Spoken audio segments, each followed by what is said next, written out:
Numbers chapter 5. The Lord said to Moses, "Command the Israelites to send away from the camp anyone who has a defiling skin disease, or a discharge of any kind, or who is ceremonially unclean because of a dead body. Send away male and female alike. Send them outside the camp, so that they will not defile their camp, where I dwell among them." The Israelites did so. They sent them outside the camp. They did just as the Lord had instructed Moses. The Lord said to Moses, "Say to the Israelites, any man or woman who wrongs another in any way, and so is unfaithful to the Lord, is guilty and must confess the sin they have committed. They must make full restitution for the wrong they have done, and a fifth of the value to it, and give it all to the person they have wronged. But if that person has no close relative to whom restitution can be made for the wrong, the restitution belongs to the Lord and must be given to the priest, along with the ram with which atonement is made for the wrongdoer. All the sacred contributions the Israelites bring to a priest will belong to him. All sacred gifts belong to the donors, but what they give to the priest will belong to the priest."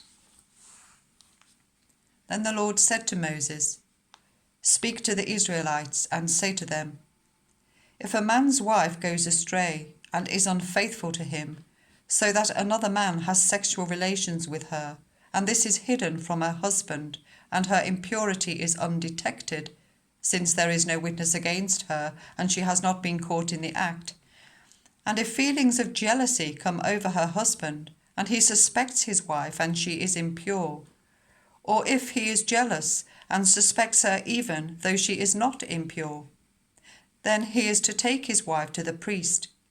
He must also take an offering of 1/10 of an ephah of barley flour on her behalf. He must not pour oil on it or put incense on it, because it is a grain offering for jealousy, a reminder offering to draw attention to wrongdoing. The priest shall bring her and make her stand before the Lord. Then he shall take some holy water in a clay jar and put some dust from the tabernacle floor into the water. After the priest has made the woman stand before the Lord, he shall loosen her hair and place in her hands the reminder offering, the grain offering for jealousy, while he himself holds the bitter water that brings a curse. Then the priest shall put the woman under oath and say to her, if no other man has had sexual relations with you, and you have not gone astray and become impure whilst married to your husband, may this bitter water that brings a curse not harm you.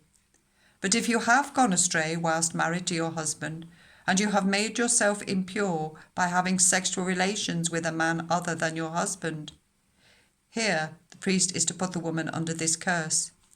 May the Lord cause you to become a curse among your people, when he makes your womb miscarry and your abdomen swell.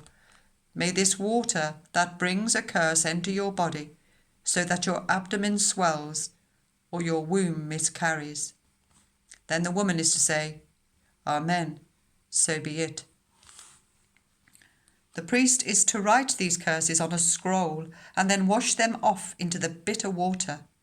He shall make the woman drink the bitter water that brings a curse, and this water that brings a curse and causes bitter suffering will enter her.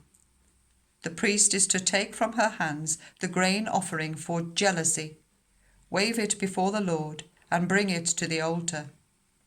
The priest is then to take a handful of the grain offering as the memorial offering and burn it on the altar. After that, he is to make the woman drink the water. If she has made herself impure and been unfaithful to her husband, this will be the result. When she is made to drink the water that brings a curse and causes bitter suffering, it will enter her, her abdomen will swell, and her womb will miscarry, and she will become a curse. If, however, the woman has not made herself impure, but is clean, she will be cleared of guilt and will be able to have children. This, then, is the law of jealousy when a woman goes astray and makes herself impure whilst married to her husband, or when feelings of jealousy come over a man because he suspects his wife. The priest is to make her stand before the Lord and is to apply this entire law to her. The husband will be innocent of any wrongdoing, but the woman will bear the consequences of her sin.